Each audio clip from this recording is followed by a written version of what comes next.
Bienvenidos a este simposio de Zoom TV Latino, la teología de la última generación. Estamos muy contentos que usted nos esté sintonizando. Hemos comenzado con todas las municiones. El pastor Bora ha tenido una maravillosa presentación. Y en esta ocasión vamos a hablar de un tema. En realidad este tema tiene dos partes. Es titulado Consumado es. Esta es la primera parte. Y en este tema queremos dar una perspectiva general de los asuntos que están en juego en el gran conflicto, y de manera especial nos vamos a centrar en la frase consumado es que Jesús dijo al morir. En otras palabras, ¿qué fue lo que se terminó en la cruz a la luz del gran conflicto? Pero antes de hacerlo, quisiera invitarles a que donde están, inclinen sus rostros para tener una palabra de oración. Querido Padre Celestial, que moras y reinas en las alturas de los cielos, nos presentamos delante de ti, Señor, pidiéndote permiso para abrir tu palabra. Que tú nos permitas, Señor, hablar solo la palabra de verdad. Conoce, Señor, las necesidades de la audiencia, conoce las dudas, las cosas que necesitan aclararse. Y pido, Señor, que tu Espíritu mueva en los corazones de sus hijos. En el nombre de Jesús. Amén.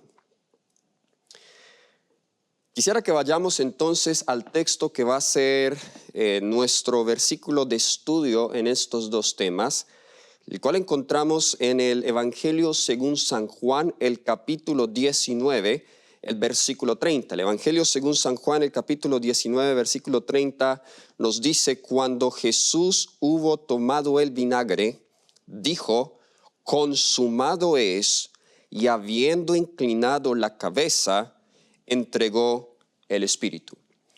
Estas fueron las últimas palabras de Jesús mientras colgaba en la cruz. Con estas palabras Jesús selló su sacrificio por nosotros.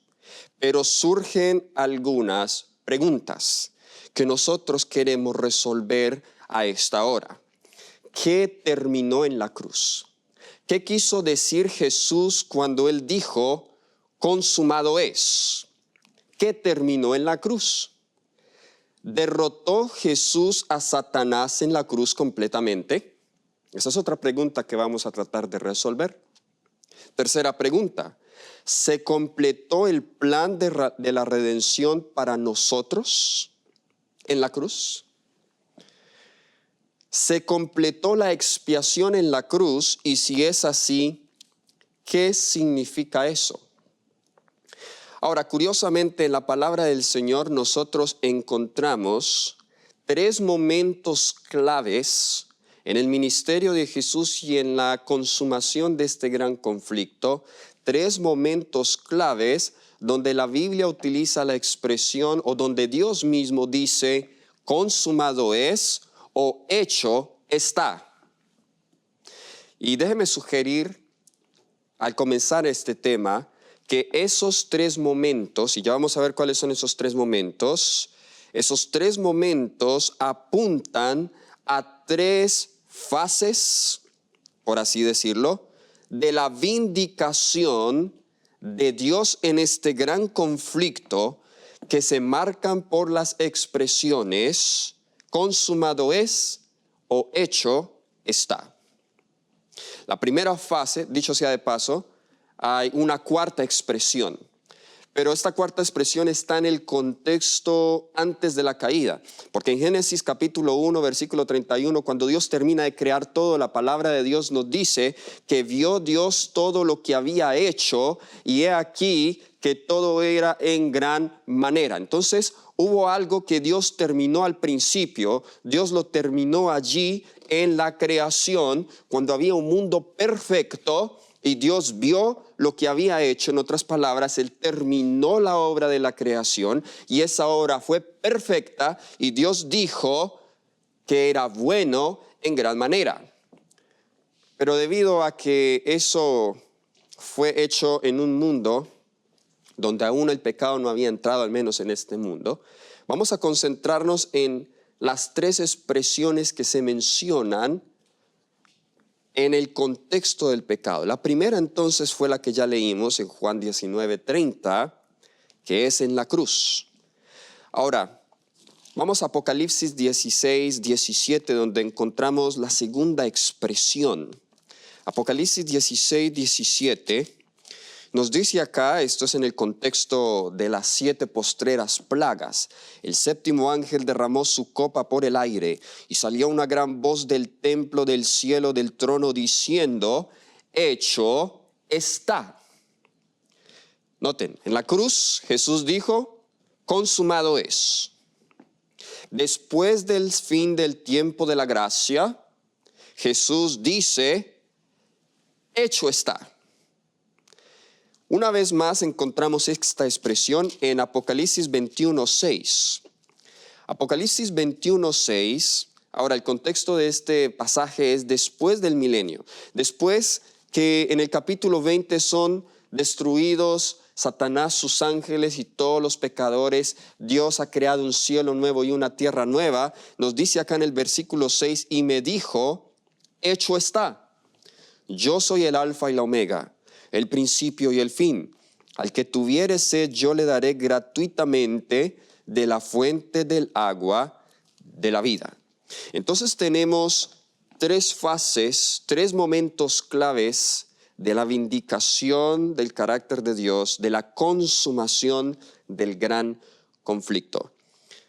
Ahora, otro punto que necesitamos considerar es cuáles son los asuntos en juego en la gran controversia. Porque cuando nosotros hablamos de vindicar, vindicar significa probar cierto, es decir, demostrar que yo estoy diciendo la verdad, que yo soy real, que yo soy verdadero, que yo tengo la razón. Y es lo que Dios ha tratado de demostrar en este gran conflicto. Pero la pregunta es: ¿por qué Dios necesita demostrar ante el universo que Él es verdad, que Él tiene la razón, que Él no se equivoca? Hay asuntos en juego en esta gran controversia. Y para nosotros entender este asunto de la última generación, necesitamos mirarlo desde la perspectiva amplia del gran conflicto. De hecho, el tema del gran conflicto es un tema recurrente en todas las escrituras. No podemos entender la Biblia sin tener en cuenta el contexto cósmico en que están escritas las Sagradas Escrituras. Ahora, comencemos a definir qué es Dios o quién es Dios. En el Evangelio según San Juan, el capítulo 4, el versículo 8, nosotros encontramos la definición más sucinta de lo que es Dios. Primera de Juan, el capítulo 4, versículo 8 nos dice: el que no ama no ha conocido a Dios, porque Dios es ¿qué cosa? Porque Dios es amor. Entonces la Biblia define a Dios como amor. Amor no es un concepto, amor no es una teoría. La Biblia presenta el amor como una persona, y esa persona es Dios. Dios es amor. ¿Cómo expresa Dios su amor? En el Evangelio según San Mateo, el capítulo 22, versículos 36 al 40, San Mateo, el capítulo 22, el versículo 36 al 40, nosotros encontramos una pregunta que se le hace a Jesús. Esta pregunta se la hace un intérprete de la ley. Y la pregunta es: maestro, el versículo 36, ¿cuál es el gran mandamiento en la ley? Noten qué pregunta tan importante. Respuesta: Jesús le dijo: amarás al Señor tu Dios con todo tu corazón, con toda tu alma y con toda tu mente. Este es el primero y grande mandamiento. Y el segundo es semejante: amarás a tu prójimo como a ti mismo. De estos 2 mandamientos depende toda la ley y los profetas. Jesús resume la ley de Dios en 2 mandamientos. Algunas personas creen que solamente se limita a 2 mandamientos, pero en realidad es un resumen. Pablo lo menciona en Romanos 13, donde hace una lista de los mandamientos de la segunda tabla de la ley. Dice, en este se resume, amarás a tu prójimo como a ti mismo. Entonces, cuando Jesús dice, en estos 2 mandamientos depende toda la ley y los profetas, en realidad Jesús está haciendo referencia aquí a la Tanakh, ¿okay? Todos los escritos del Antiguo Testamento. Depende la ley y los profetas. Es decir, que estos 2 mandamientos resumen la ley, resumen la instrucción, resumen la revelación. Dios es amor, su ley es una ley de amor, por lo tanto, la ley es el trasunto del carácter de Dios. Ahora, esa ley también nos dice la Biblia que es amor y que es el trasunto del carácter de Dios, es el fundamento de su trono. Vamos a algunos pasajes en las Escrituras. Vamos a Salmo, capítulo 97, versículo 2. Salmo 97, 2. Nos dice, nubes y oscuridad alrededor de él, justicia y juicio, ¿son qué cosa? Son el cimiento de su trono. Ahora, ¿cuál es el cimiento de su trono de acuerdo a ese texto? La Biblia nos dice que el cimiento de su trono es justicia y juicio. Es decir, que Dios, el trono de Dios, el gobierno de Dios, tiene 2 fundamentos, justicia y juicio.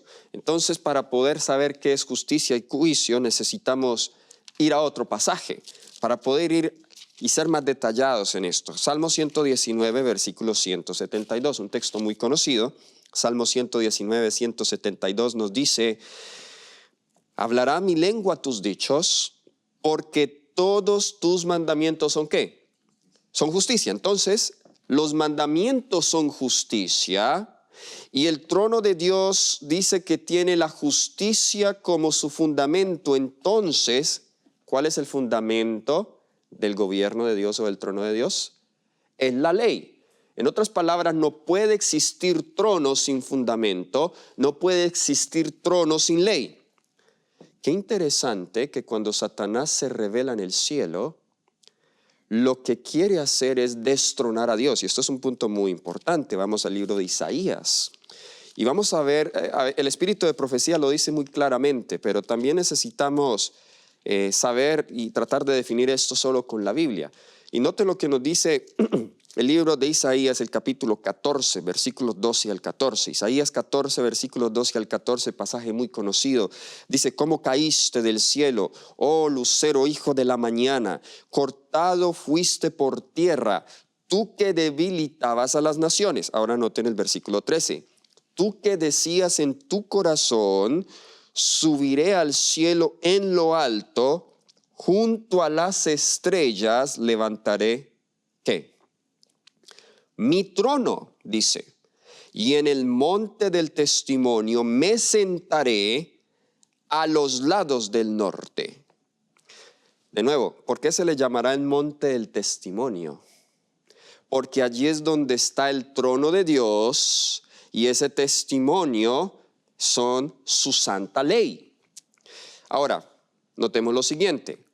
Si el fundamento del trono de Dios es justicia y juicio, y si nos dice la palabra de Dios que Satanás quería establecer su trono, eso implica entonces que Satanás quería establecer una nueva ley. ¿Están conmigo? Porque la existencia del trono de Dios indica la existencia de la ley de Dios. Y al Satanás tratar de establecer su propio trono y quitar a Dios de su trono, en otras palabras, Satanás intentó hacer un golpe de estado. Satanás entonces quiso colocar una nueva ley. En otras palabras, Satanás desafió la ley de Dios. Ahora, ¿tuvo éxito Satanás en engañar? La Biblia nos dice en el libro de Apocalipsis, el capítulo 12, el versículo 3 y 4. Apocalipsis, el capítulo 12, el versículos versículos 3 y 4. Describiendo ese conflicto que sucedió en el cielo, nos dice acá el versículo 3, apareció también otra señal en el cielo. Y aquí un gran dragón escarlata. Ahora, ¿quién es ese dragón? Versículo 9 nos dice que el dragón es la serpiente antigua que se llama el diablo y Satanás. Dice que este dragón escarlata tenía 7 cabezas, 10 cuernos y en sus cuernos 7 diademas. Versículo 4, y su cola arrastraba la tercera parte de las estrellas del cielo y las arrojó a la tierra, y el dragón se paró enfrente de la mujer que estaba para dar a luz a fin de devorar a su hijo tan pronto como naciese. Muy bien, analicemos algunos aspectos aquí. Nos dice que este dragón, que es el diablo, y dicho sea de paso, muchas veces aplicamos el libro Apocalipsis 12 en evangelismo, en la gran batalla que hubo en el cielo, pero aquí en Apocalipsis 12 en realidad vemos 2 caídas de Satanás. Y la primera es esta, los versículos 3 y 4. Esta sucede antes de que Jesús nace, porque la mujer aquí apenas está en embarazo. Pero luego tenemos otra caída, que es del versículo 7 hasta el versículo 12, donde Satanás es expulsado del todo del cielo, ya no tiene más acceso, y ahora desciende acá a esta tierra con grande ira, sabiendo que le queda poco tiempo. Sí, 2 caídas distintas. Aquí la del versículo 3 y 4 es la primera caída de Satanás, y dice que con su cola arrastró la tercera parte de las estrellas del cielo. ¿Cuáles son esas estrellas? Bien, el libro de Apocalipsis capítulo 1 versículo 20 nos dice cuáles son esas estrellas. Dice el misterio de las 7 estrellas que has visto en mi diestra, y de los 7 candeleros de oro, las 7 estrellas son los ángeles de las 7 iglesias, y los 7 candeleros son las 7 iglesias. Ahora, me interesa solamente la expresión, las 7 estrellas son los ángeles. Ahora, la palabra ángel, ángelos, mensajero, puede ser un mensajero celestial o puede ser también un mensajero humano, dependiendo del contexto. Por ejemplo, en el mensaje de los 3 ángeles, sabemos que son mensajeros humanos. Pero en otros contextos esas estrellas son los ángeles, los seres celestiales. Es decir, Satanás arrastró la tercera parte de los ángeles del cielo. Y dice que con la cola. ¿Por qué no dice con la garra? ¿Por qué no dice con la mano? ¿Qué significa la cola? El libro de Isaías 9:15 nos define, nos dice qué significa la cola. Isaías capítulo 9, versículo 15. Nos dice: el anciano y venerable de rostro es la cabeza, el profeta que enseña mentira es ¿qué cosa? La cola. Compara al profeta que enseña la mentira, lo compara con la cola. Es decir, ¿qué usó Satanás para engañar a los ángeles del cielo? Usó mentira. Ahora, aquí llegamos a un punto bien interesante. ¿Qué es lo contrario a mentira, hermanos? ¿Qué es lo contrario a mentira? La verdad. ¿Qué es verdad? Salmo 119, 142 dice: tu ley es verdad. O sea que cuando dice que él engañó a los ángeles del cielo con mentiras, significa que habló cosas contrarias a la ley y palabra de Dios. Juan 17:17 dice: santifícalos en tu verdad, tu palabra es verdad. Ahora me estoy tomando el tiempo acá para mostrarles cuáles son los asuntos que están en el gran conflicto, porque no podemos entender lo que pasó en la cruz, no podemos entender lo que pasará después de que cierre la gracia, cuando estemos viviendo durante el periodo del tiempo de angustia, sin entender lo que está en juego en el universo. Ahora, para tener una idea más clara de las mentiras que usó Satanás,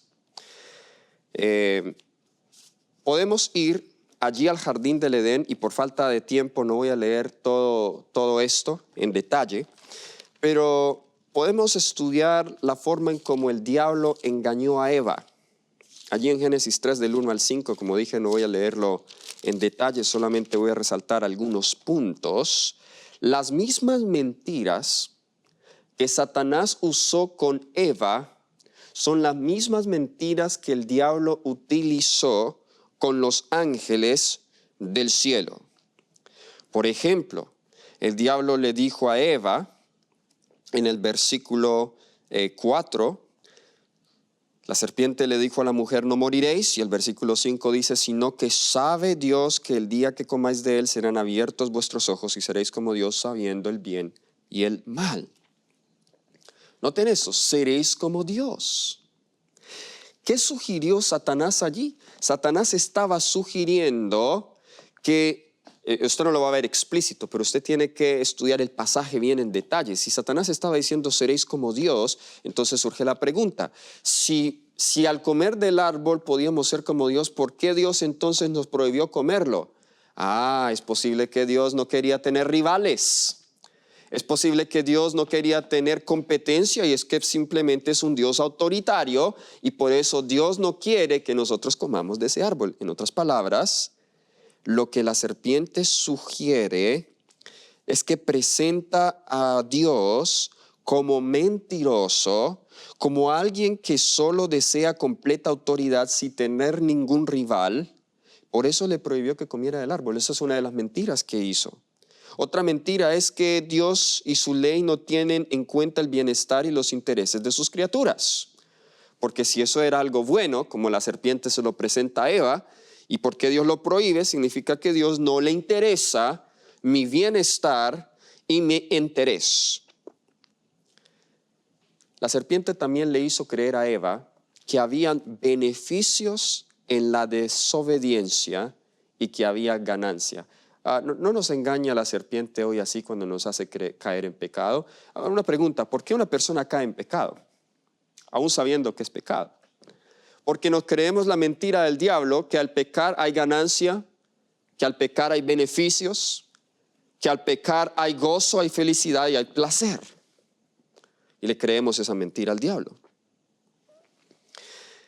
De hecho, la palabra diablo, que se utiliza allí en Apocalipsis 12, el capítulo del gran conflicto, Jesús también la utiliza en Juan 8:44, cuando le dice a los judíos, vosotros sois de vuestro padre el diablo. En el griego es la palabra diabolos, que significa calumniador. Y por eso Jesús le llama el padre de la mentira.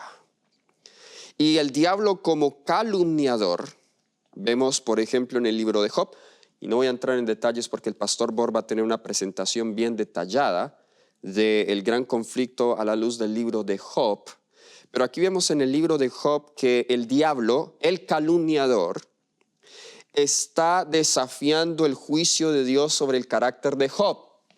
En otras palabras, el diablo le dice a Dios, no se puede obedecer, no hay tal cosa con que un ser humano pueda obedecer a menos que hayan razones egoístas. Y la acusación del diablo a Job es que Job obedecía a Dios porque era egoísta, porque Dios lo estaba bendiciendo y por eso el diablo le dice, si tú le quitas todo, te va a maldecir en la cara. Y Dios aceptó el desafío. Y luego sabemos la historia, el diablo le quitó todo, Dios se lo permitió, y ahora de nuevo hay una conversación entre Dios y el diablo, y Dios le dice, mira, él ha permanecido fiel. Y ahora el diablo lo desafía y le dice, bueno, piel por piel, en otras palabras, él te sigue adorando es porque tú le das salud. Y Dios le dijo, muy bien, acepto el desafío. Todo esto nos muestra que las acusaciones del diablo tienen que ver con la ley de Dios, ¿ok? Tiene que ver con su carácter. Y vamos entonces a resumir cuáles fueron esas acusaciones. El diablo acusa a Dios de que no es amor, de que tiene una ley arbitraria, de que no se preocupa por el interés y el bienestar de sus criaturas, que su ley es imposible que se obedezca, por ende se necesita una nueva ley y un nuevo gobierno. Déjenme leerles una cita que encontramos en Patriarcas y Profetas en la página 15. Es una cita un poco larga, solamente voy a leer la primera parte que es la que más me interesa. Patriarcas y Profetas, página 15, dice: Lucifer comenzó insinuando dudas acerca de las leyes que gobernaban a los seres celestiales. ¿Qué comenzó a insinuar? Dudas, sugiriendo que aunque las leyes fueran necesarias para los habitantes de los mundos, los ángeles, siendo más elevados, no necesitaban semejantes restricciones porque su propia sabiduría bastaba para guiarlos. Esto es importante. Dice que comenzó a sugerir dudas acerca de las leyes y a decir: somos suficientes sin la ley de Dios. Ellos no eran seres que pudieran acarrear deshonra a Dios. Todos sus pensamientos eran santos y errar era tan imposible para ellos como para el mismo Dios. A ver, si usted dice que usted no puede errar, usted está diciendo que usted es ¿qué? Que usted es Dios. Porque el único que no se equivoca. Esto es importante, que también se va a compartir un tema de esto en cuanto a qué es perfección. Porque la palabra perfección tiene bastantes o diferentes matices en las Sagradas Escrituras. Hay una perfección que es la perfección absoluta, y esa perfección solamente le pertenece a Dios, porque Él nunca erra, nunca yerra. ¿Okay? Dios nunca se equivoca. Pero aún los seres angelicales en su estado santo podían equivocarse. Es decir, ellos aún con carne santificada no poseían perfección absoluta. Otra cita, Patriarcas y Profetas, página 16. Escuchen esta cita. Mientras aseveraba tener perfecta lealtad hacia Dios, insistía en que era necesario que se hicieran cambios en el orden y las leyes del cielo para asegurar la estabilidad del gobierno de Dios. Todo esto ya lo probamos con la Biblia, simplemente lo estamos confirmando aquí con el espíritu de profecía. Entonces, primero, insinúa dudas acerca de las leyes. Leemos acá también que sugiere cambios en el orden de las leyes del cielo. Patriarcas y Profetas, página 19. Patriarcas y Profetas, página 19, nos dice,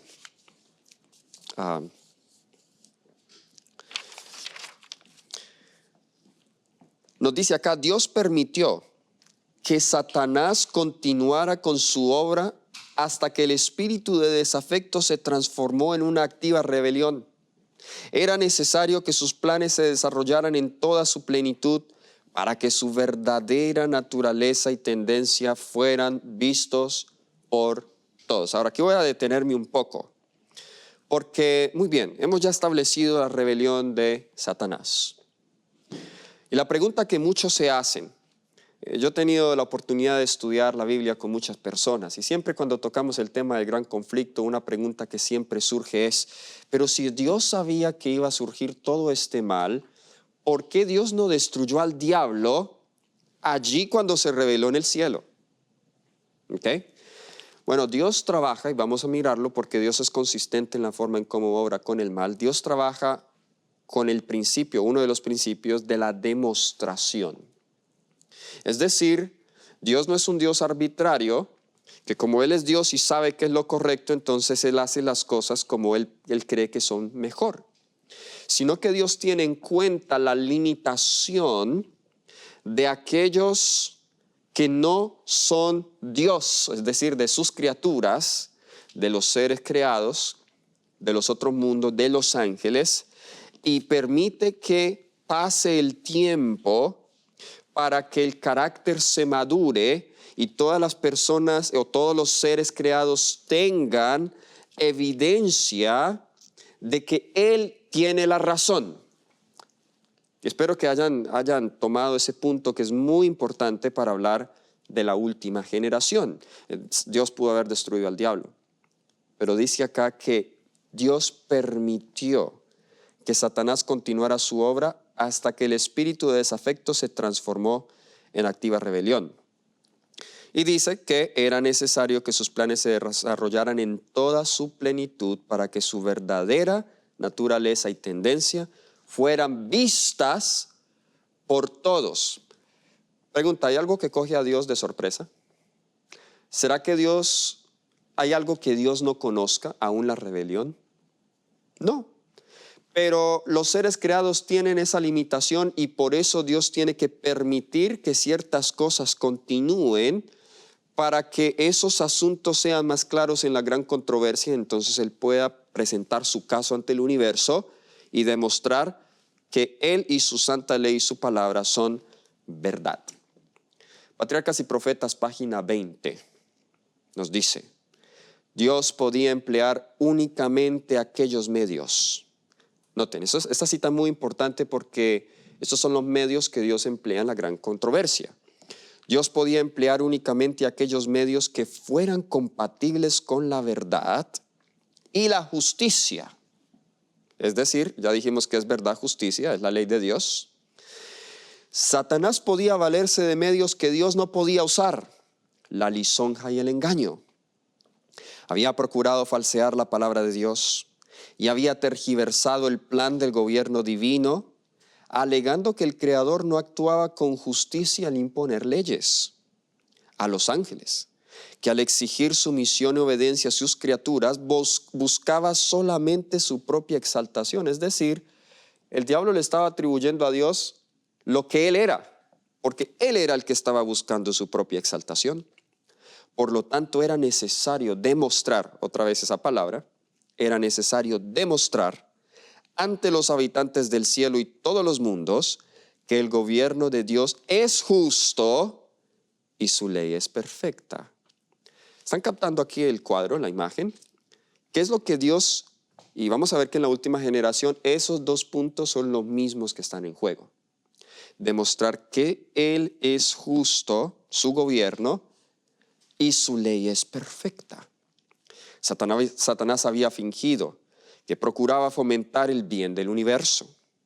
El verdadero carácter del usurpador y su verdadero objetivo debían ser comprendidos por todo. Debía dársele tiempo suficiente para que se revelara por medio de sus propias obras inicuas. De nuevo, vemos que era necesario darle tiempo al diablo para que se revelara sus obras inicuas. Deseado de todas las gentes, la página 707, deseado de todas las gentes, página 707, nos dice: era el propósito de Dios colocar las cosas sobre una eterna base de seguridad.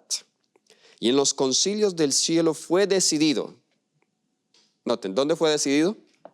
Concilios del cielo. Que se le debía dar a Satanás tiempo para que desarrollara los principios que constituían el fundamento de su sistema de gobierno. Él había aseverado que eran superiores a los principios de Dios. Se dio tiempo al desarrollo de los principios de Satanás a fin de que pudiesen ser vistos por el universo celestial. Una última cita en este mismo punto es Patriarcas y Profetas, página 20. Solamente resalto algunas frases. Dice: aun cuando Satanás fue arrojado del cielo, la sabiduría infinita no lo aniquiló. Puesto que solo el servicio inspirado por el amor fue aceptable para Dios, la lealtad de sus criaturas debe basarse en la convicción de que Él es justo y misericordioso. El mismo punto.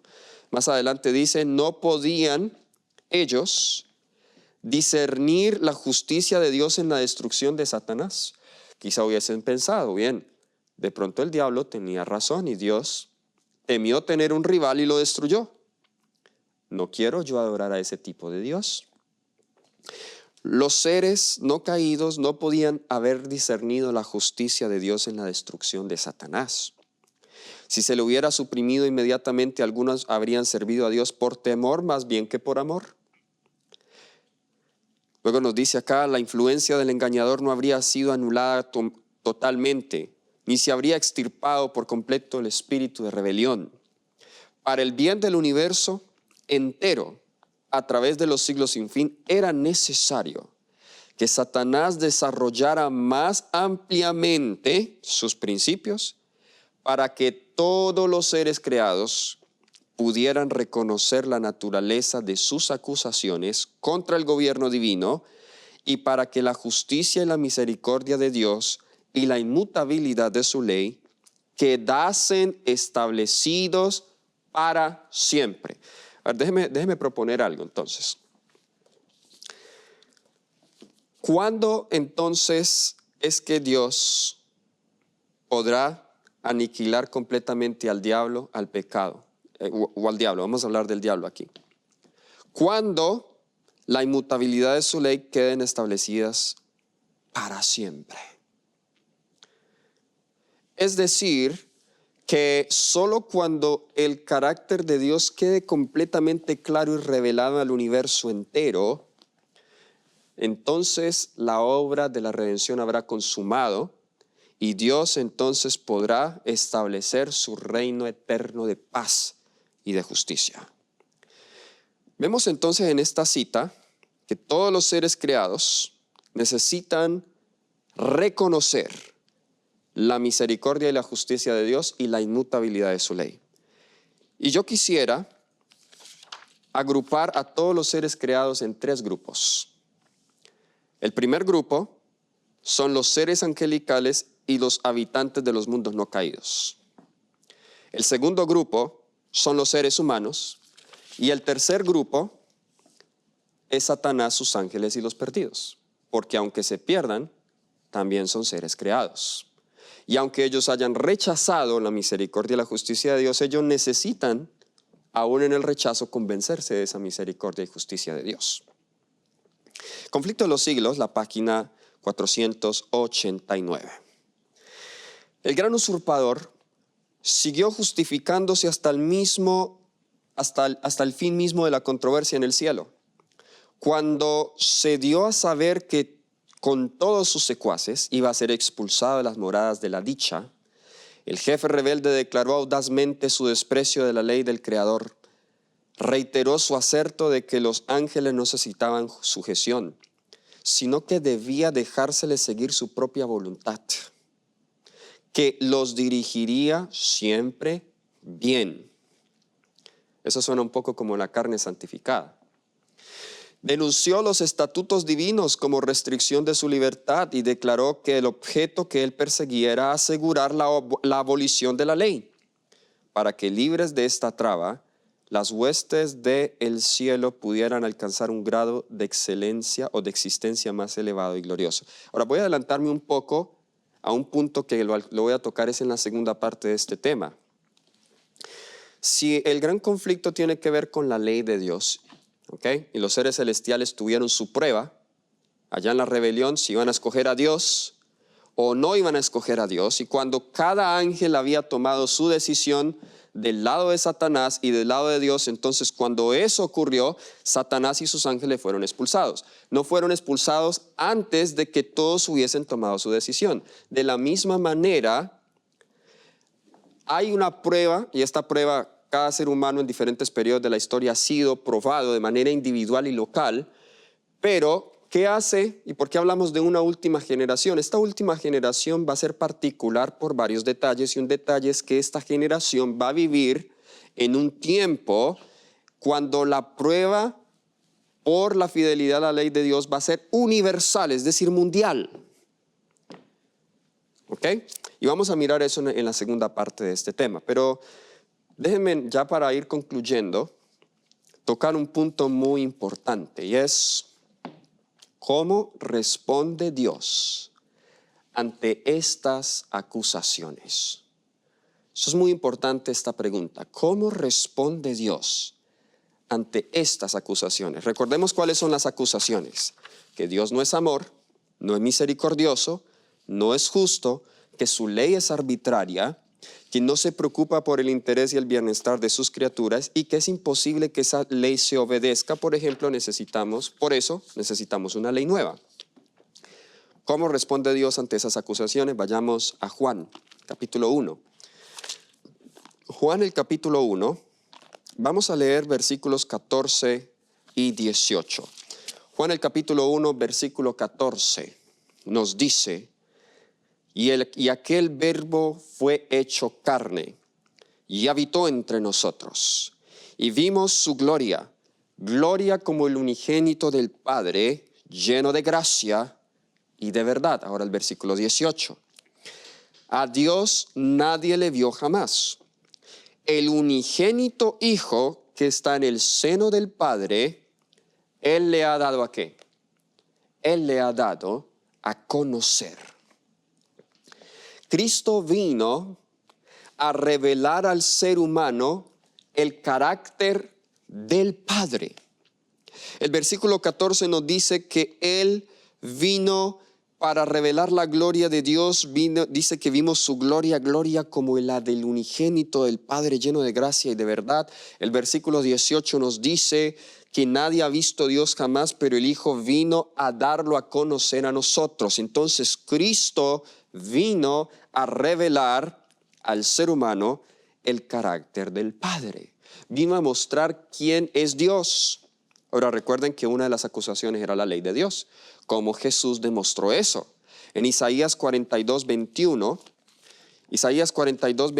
una profecía mesiánica en cuanto a la obra de Cristo acá en la tierra en referencia a la ley, nos dice Isaías 42, 21, Jehová se complació por amor de su justicia en magnificar la ley y engrandecerla. Jesús hace eco a estas palabras en el Sermón del Monte, cuando dice en Mateo 5:17, Jesús dice, no he venido, voy a leerlo acá textualmente del texto, Mateo 5:17, no penséis que he venido para abrogar la ley o los profetas, no he venido para abrogar, sino para cumplir. Jesús entonces vino a vindicar la ley de Dios. Vamos a ver que Cristo también vino para demostrar que Dios sí se interesa en el bienestar e intereses de sus criaturas. Vemos a Jesús repetidamente sanando, haciendo milagros, resucitando, de esa manera demostrando que en realidad Él sí se interesa por el bienestar de sus criaturas. Fue el diablo quien vino a destruir, a matar, pero Jesús vino a dar vida. Vamos a leer en Juan 10:10. Noten el contraste, lo que Jesús viene a demostrar en contraste con las obras del diablo. Nos dice el ladrón aquí es el diablo, no viene sino para hurtar, matar y destruir. Pero yo he venido para que tengan vida y para que la tengan ¿cómo? En abundancia. Jesús vino para darnos plenitud de vida. En Lucas 19:10 también leemos, Lucas 19:10. Nos dice aquí, porque el Hijo del Hombre vino a buscar y a salvar lo que se había perdido. De nuevo vemos, el propósito de Jesús vino para salvar al ser humano, para restaurarlo. En Lucas 9:56 también leemos, Lucas capítulo 9, versículo 56. Nos dice, porque el Hijo del Hombre no ha venido para perder las almas de los hombres, sino para salvarlas. Otra vez más, vemos el mismo concepto. En Lucas 4, cuando Jesús anunció su misión mesiánica, Lucas 4, 18 al 21, también leemos acá, el Espíritu del Señor está sobre mí, por cuanto me he ungido para dar buenas nuevas a los pobres. Me ha enviado a sanar a los quebrantados de corazón, a pregonar libertad a los cautivos y vista a los ciegos, a poner en libertad a los oprimidos. Y luego en el versículo 21 Jesús dice, hoy se ha cumplido esta escritura delante de vosotros. Estos solamente son unos pocos ejemplos que demuestran que Cristo vino para demostrar que Dios sí se interesa por el bienestar e intereses de sus criaturas. Cristo vino, ahora este punto es importante, Cristo vino para demostrar el carácter de Dios de una manera más completa. Es decir, la mayor vindicación del carácter de Dios, como lo vamos a ver acá, fue la que Jesús hizo mientras estuvo en la tierra. En Romanos, vamos a Romanos. capítulo 3, versículo 25. Romanos el capítulo 3, el versículo 25. Nos dice acá la palabra del Señor, a quien Dios puso como propiciación por medio de la fe en su sangre, para manifestar su justicia a causa de haber pasado por alto en su paciencia los pecados pasados. Noten que dice que Dios colocó a Jesús como propiciación para manifestar, dice acá, su justicia. También Romanos, el capítulo 5, versículo 8, nos dice, mas Dios muestra su amor para con nosotros. ¿Cómo lo muestra? ¿Cómo muestra Dios su amor?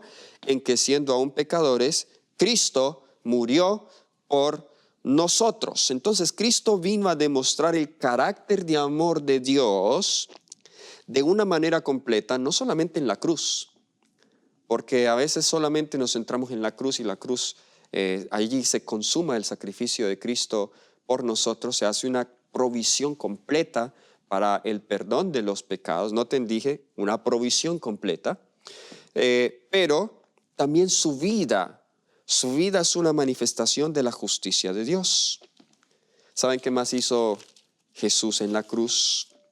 Nos dice en Colosenses capítulo 2, versículos 14 y 15. Colosenses capítulo 2, versículos 14 y 15. Anulando el acta de los decretos que había contra nosotros, que nos era contraria, quitándola de en medio y clavándola en la cruz.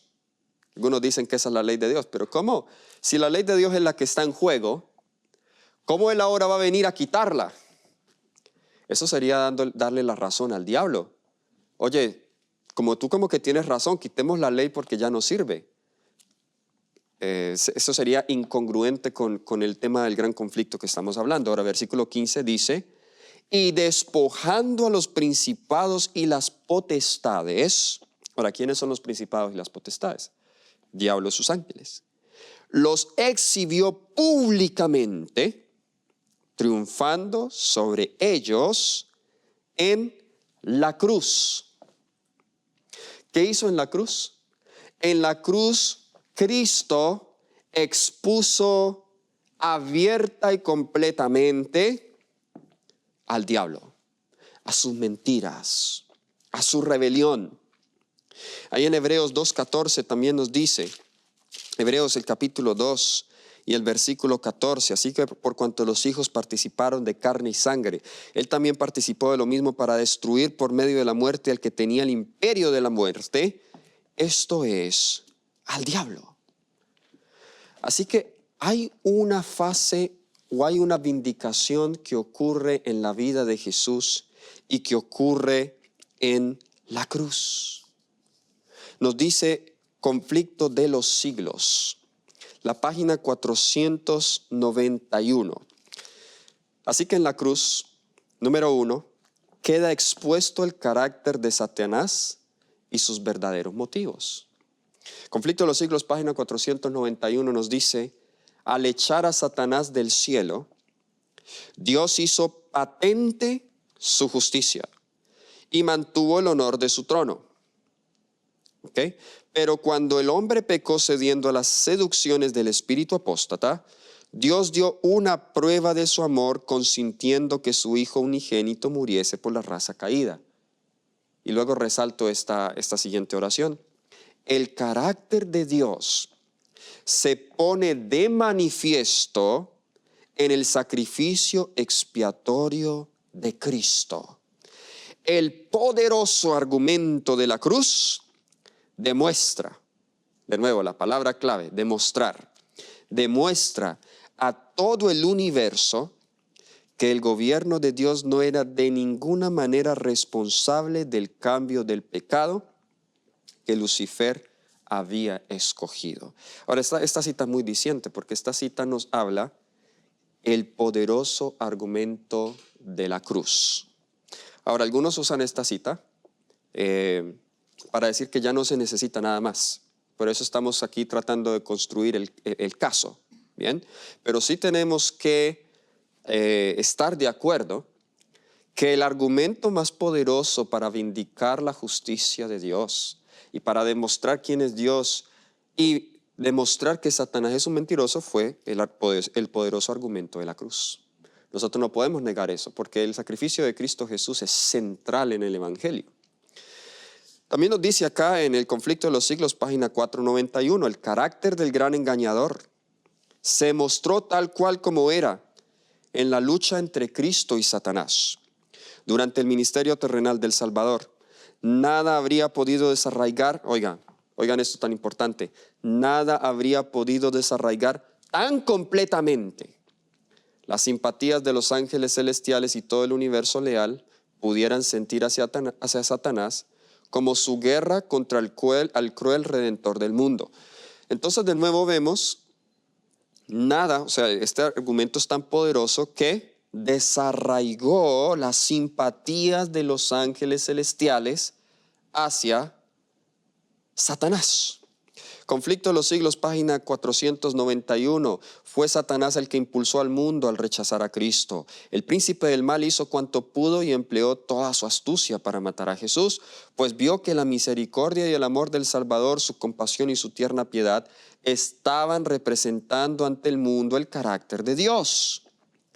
Los fuegos concentrados de la envidia y la malicia, del odio y la venganza, estallaron en el Calvario contra el Hijo de Dios, mientras el cielo miraba con silencioso horror. De nuevo, ¿por qué el diablo atacó a Jesús con tanto odio? Porque vio que Jesús estaba representando ante el mundo el carácter de Dios. Él odia que se revele el carácter de Dios. Conflicto de los Siglos, también página 491, dice: consumado ya el sacrificio, el gran sacrificio, Cristo subió al cielo, rehusando la adoración de los ángeles. En la siguiente página 492 nos dice: entonces fue cuando la culpabilidad de Satanás se destacó con toda desnudez. ¿Qué más pasó en la cruz? Dice que Satanás, su culpabilidad se destacó con toda desnudez. Otra cita en la misma página 492, siguiente párrafo, dice: los falsos cargos de Satanás contra el carácter del gobierno divino aparecieron en su verdadera luz. Él había acusado a Dios de buscar tan solo su propia exaltación con las exigencias de sumisión y obediencia por parte de sus criaturas. Y había declarado que mientras el Creador exigía que todos se negasen a sí mismos, él mismo no practicaba la abnegación ni hacía sacrificio alguno. Esa fue una acusación. Tú, Dios, exiges servicio, pero tú no eres abnegado. Tú no te preocupas por nosotros ni practicas la abnegación. Pues Dios, para responder ese argumento, envía a su Hijo a que muera de la muerte más humillante, la muerte de la cruz. Nos dice el deseado de toda la gente, es página 709, estaba roto el último vínculo de la simpatía entre Satanás y el mundo celestial. Así que en la cruz queda expuesto el carácter de Satanás y sus verdaderos motivos.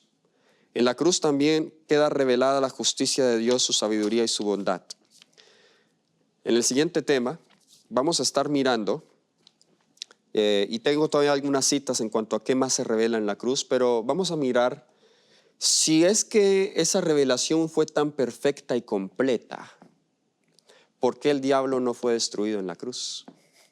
¿Okay? Esa es una pregunta muy importante, porque si esa revelación fue tan completa como lo hemos leído, fue tan perfecta y fue tan poderosa, ¿por qué el diablo no fue destruido en la cruz? Quédate con nosotros y en la siguiente parte nosotros estaremos mirando cómo la última generación encaja en este gran conflicto entre el bien y el mal y en la demostración de la justicia de Dios. Hasta la próxima. Dios te bendiga.